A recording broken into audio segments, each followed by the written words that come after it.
Hello everybody, welcome back to the channel, and today's farm is going to be a sugarcane farm, as you know because you looked at the title, probably. I don't see why you wouldn't have looked at the title.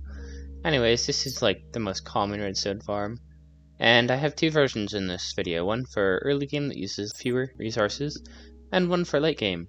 This one here that uses significantly more resources, but I would say has better rates and is more compact. So without further ado, let's get straight into the video. So the first farm is quite simple. It just uses a line of observers, a line of redstone dust, a line of any block that is not glass or stairs or anything like that, and a line of pistons. The most efficient way I've found of building this is like this, where you've got two together, and then you've got your dirt and your sugarcane, with your water in the middle, going into a hopper. That's a hopper minecart because I didn't have any hoppers and was too lazy to get some.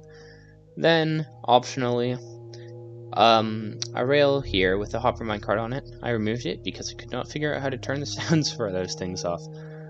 Then, one on this side as well. Then, when you go to repeat it, you repeat it on the edge of the observers of this one and this one, with them connecting into the same block.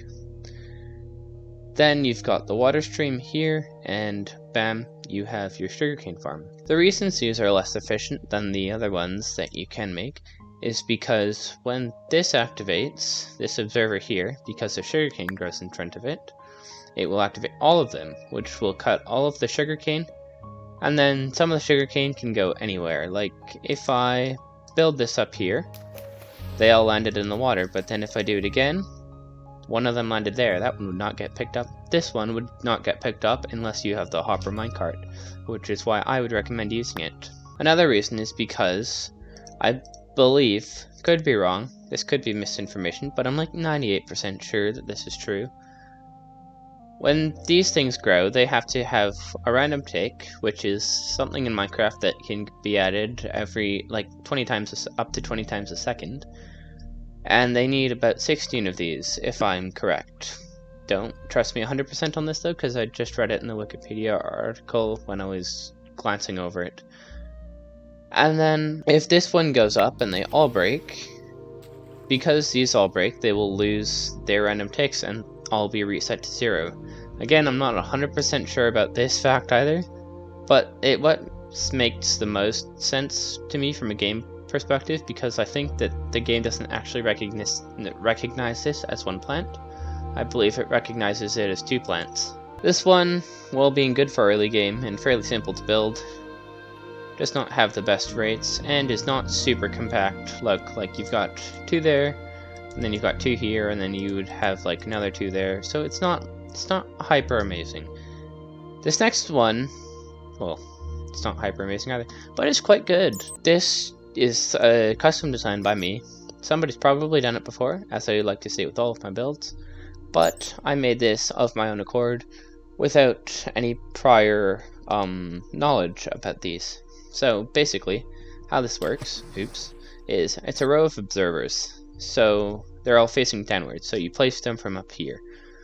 Then, when the sugarcane grows, this observer gets triggered. Then this observer sees this observer get triggered, and it gets triggered. Then this one does the same for this. Then it powers this piston, which breaks this sugarcane block, but none of the others. And because of how I have layered it here, they all drop straight down, with the water streams in right here. I've just blocked it off.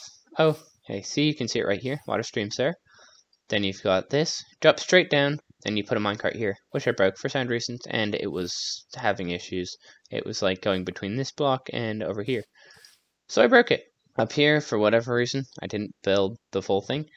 You're supposed to have this 2 blocks higher up with rails running along the observers, and then to power them, you just have to have a redstone block on the end. So you go like that, and then row of rails.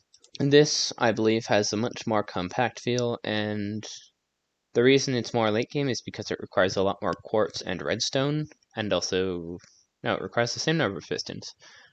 But it requires more quartz and redstone than that one would. and I don't know, it just looks like game. It looks complicated. I like it. With this farm, you can pretty much just rope one hopper minecart in to take every single one, and then bring it back to a collection area that maybe goes into your storage system or something, which can be very useful if you have your farms directly fed into your storage system. I have a weird thing where instead of using regular hoppers, I like to use hopper minecarts only, pretty much, which I admit is a rather uncommon trait to have in Minecraft. Lots of people love hopper chains, but I think it's a lot nicer to just have your items move in a minecart. So yeah, that's my opinion. And that is going to be the end of the video. I hope you enjoyed. I hope you learned something. And I hope you can now farm sugarcane to your heart's content, be it for rockets, or for maps, or sugar. Yeah, sugar, that's a thing. Potions of swiftness. What else do you use sugar for? Cakes? Horses? Yeah. Anyways, I hope you have a very, very, very good day. And happy holidays, even though it's far past the holidays. That looks really weird. Oh, okay. Bye!